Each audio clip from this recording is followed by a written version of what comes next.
45 लोग, एक plane crash, एक बर्फ का पहाड़, -30 डिग्री तापमान और 72 दिनों का संघर्ष। कहानी शुरू होती है लैटिन अमेरिका के एक देश उरुग्वे से। साल 1972, 12 अक्टूबर की तारीख, उरुग्वे से एक प्लेन उड़ान भरता है। Flight number 572। क्रू को मिलाकर प्लेन में 45 लोग सवार थे, जिनमें शामिल थे उरुग्वे की एक लोकल रग्बी टीम के खिलाड़ी। इन्हें चिली जाना था। चिली लैटिन अमेरिका में ही आता है। उरुग्वे और चिली के बीच एक और देश पड़ता है, अर्जेंटीना। उरुग्वे से उड़ान भरने वाला प्लेन पहले अर्जेंटीना में लैंड हुआ, मौसम की खराबी के कारण। अगले रोज इसने फिर उड़ान भरी। 13 अक्टूबर दोपहर 3:21 पर प्लेन अर्जेंटीना और चिली के बॉर्डर के ऊपर से उड़ रहा था। नीचे एंडीज की पहाड़ियां थीं, अमेरिकी महाद्वीप की सबसे लंबी पर्वत श्रृंखला जो 12 महीने बर्फ से ढकी रहती है। मौसम साफ था, सब कुछ सही था, लेकिन फिर पायलट से एक बड़ी गलती हो गई। डॉक्टर रॉबर्ट कैनेसा तब मेडिकल स्टूडेंट हुआ करते थे और शौकिया तौर पर रग्बी की टीम से खेलते थे। प्लेन में बैठी रग्बी टीम में कैनेसा भी शामिल थे। सालों बाद नेशनल जियोग्राफिक को दिए एक इंटरव्यू में उन्होंने बताया कि प्लेन अचानक नीचे की ओर जाता महसूस हुआ। कुछ देर बाद उनके बगल में बैठा एक यात्री बोला, क्या तुम्हें नहीं लगता प्लेन पहाड़ की चोटियों से कुछ ज्यादा ही नजदीक उड़ रहा है? उस बंदे की आशंका एकदम सही थी।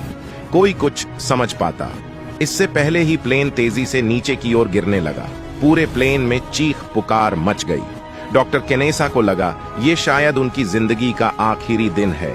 प्लेन क्रैश कर रहा था और कैनेसा बेबस थे। कोई कुछ कर सकता था तो वो था प्लेन का पायलट। लेकिन असलियत में सारी गलती वहीं से शुरू हुई थी। एक गलत फहमी के चलते पायलट को लगा कि वो एयरपोर्ट से एकदम नजदीक है, जबकि डेस्टिनेशन अभी 60 किलोमीटर दूर था। इस चक्कर में प्लेन जिस ऊंचाई पर उड़ रहा था, पायलट वहां से काफी नीचे ले आया, एंडीज की पहाड़ियां के एकदम नजदीक। जब पायलट को अपनी गलती का एहसास हुआ, उसने प्लेन को दोबारा ऊपर ले जाने की कोशिश की, लेकिन इसी चक्कर में प्लेन स्टाल कर गया और सीधे नीचे की ओर गिरने लगा। प्लेन का बायां पंख एक पहाड़ी से टकराया और उसके परखच्चे उड़ गए। इसके बाद प्लेन पहाड़ी पर फिसलता हुआ सीधे जाकर एक ग्लेशियर से टकराया। पंख और टेल दोनों टूट चुके थे। सिर्फ प्लेन की बॉडी यानी फ्यूसलाज बचा था। 12 लोग प्लेन क्रैश के दौरान मारे गए थे। जो बचे थे उनके सामने थी एक बड़ी चुनौती। वे लोग एंडीज की जिस पहाड़ी पर क्रैश हुए थे वो सभ्यता से कोसों दूर था। चारों तरफ सिर्फ बर्फ ही बर्फ। ऐसे में बचाव दल सिर्फ हेलीकॉप्टर से उन तक पहुंच सकता था, तभी उनकी जान बच सकती थी। बचाव दल के आने तक जरूरी था कि वो लोग अपनी जान बचाने का इंतजाम करें। सबसे जरूरी था खाने का इंतजाम। एंडीज की पहाड़ियों में न कोई हरियाली थी न कोई जानवर। ऐसे में उन्होंने प्लेन से जो कुछ मिला उसे इकट्ठा कर लिया। 8 चॉकलेट, 3 जैम के डब्बे, कुछ बादाम, खजूर, अंजीर और वाइन की कुछ बोतलें। इस सामान से उन्हें तब तक काम चलाना था जब तक बचाव दल ना आ जाए। इसके अलावा उन लोगों ने सूटकेस इकट्ठा किए, उनसे बर्फ में एक क्रॉस बनाया, साथ ही SOS का निशान बनाया ताकि ऊपर से यदि कोई प्लेन गुजरे तो देख ले। इसके बाद वो बचाव दल का इंतजार करने लगे। 1 दिन गुजरा, 2 दिन गुजरे, 3 दिन गुजर गए। इस बीच में कई प्लेन उनके ऊपर से गुजरे, लेकिन मदद कहीं से नहीं आई। सफेद बर्फ में प्लेन का सफेद फ्यूसलाज किसी को नहीं दिखा। इस बीच एक और आफत खद्दी हुई। खाना खत्म होने लगा। कई लोग चोटिल थे, उन्हें ताकत देनी जरूरी थी। पानी तो धूप में बर्फ के टुकड़े पिघलाकर मिल गया, लेकिन खाने का कोई जरिया नहीं था। जब कई दिन बाद भूख सहन नहीं हुई तो आखिर में उन्होंने वो चुनाव किया जिसे इंसानी समाज में सबसे बड़ा टैबू माना जाता है। प्लेन में मारे गए लोगों की लाशें पास ही बर्फ में दबी हुई थीं। किसी ने आइडिया दिया कि उन लोगों का मांस खाया जा सकता है।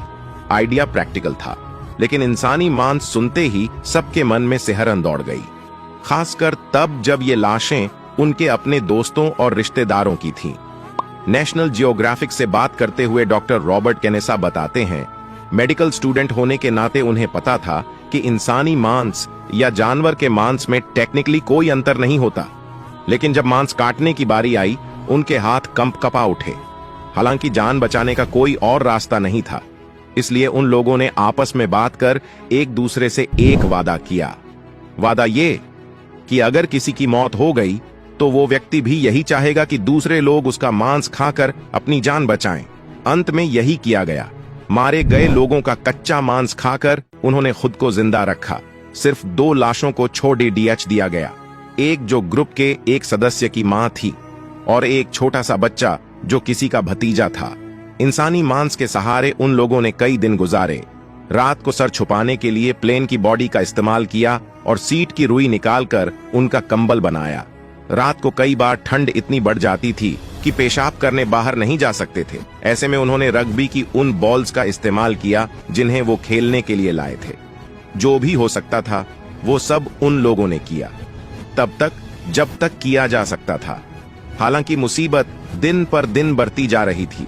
घटना के कुछ रोज बाद ग्रुप के कुछ लोग एक हिमस्खलन की चपेट में आ गए और 17 लोगों की मौत हो गई। कुछ दिन बाद एक और शख्स चोट से मारा गया। 11,800 फीट की ऊंचाई पर पहद दिन पर दिन इम्तिहान लेता जा रहा था। तापमान रात को -30 डिग्री पहुंच जाता था। ऐसी परिस्थितियों में उन लोगों ने 72 दिन गुजारे। बचाव दल का दूर दूर तक कोई निशान नहीं था। उम्मीद बाकी थी, लेकिन वो भी जल्द ही टूट गई। इन लोगों को प्लेन के मलबे में एक रेडियो मिला था जिससे वो लगातार खबर सुन रहे थे। इस रेडियो से उन्हें पता चला कि बचाव दल अपनी तरफ से पूरी कोशिश में लगा था। हेलीकॉप्टर से एंडीज पहाड़ी के 100 से ज्यादा चक्कर लगाए गए, लेकिन जब कहीं प्लेन का निशान नहीं दिखा, सर्च और ऑपरेशन रोक दिया गया। आखिरी उम्मीद भी खत्म हो गई। प्लेन से बचे हुए लोगों को पहाड़ी पर 70 से ज्यादा दिन हो चुके थे। इस बीच कई लोगों की और मौत हुई और अंत में महज 16 लोग बचे। इन लोगों के जिंदा बचे रहने का अब सिर्फ एक रास्ता था। उनमें से कोई पहाड़ से बाहर जाने का रास्ता तलाशे और मदद लाने की कोशिश करे। काफी बहस के बाद 3 लोगों ने इस काम का बीदधा उठाया। नंदो पराडो, अंतोनियो टिंटिन और रॉबर्ट केनेसा।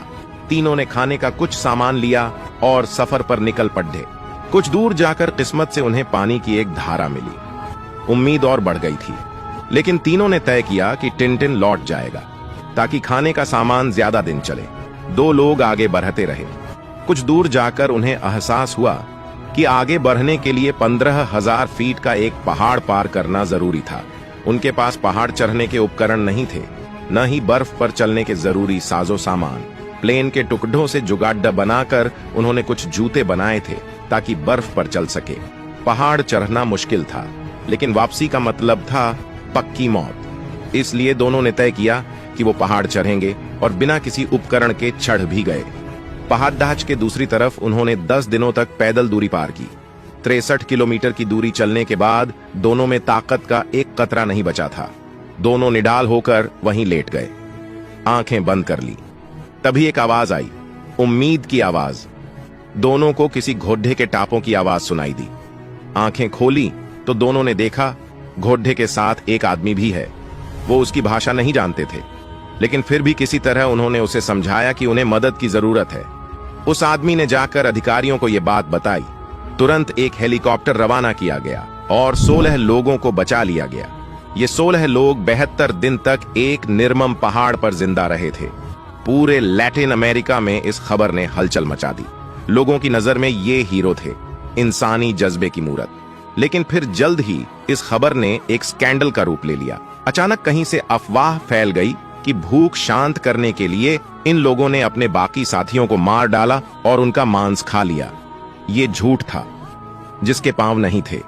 फिर भी खबर ऐसे उड़ी कि चर्च ने भी इन लोगों की आलोचना कर दी। तब डॉक्टर केनेसा ने ठाना कि वो इस घटना की सच्चाई सबके सामने पेश करेंगे। उन्होंने तमाम लोग जो इस दुर्घटना में मारे गए थे उनसे जाकर मुलाकात की और उनके परिजनों को समझाया कि असल में उस पहाड़ में हुआ क्या था। डॉक्टर केनेसा ने उन्हें चिट्ठियां भी दी जो लोगों ने मरने से पहले लिखी थी। डॉक्टर केनेसा बताते हैं कि पूरी कहानी सुनकर लोगों ने उन्हें माफ कर दिया और कई लोग उनके गले से लगकर रोए भी।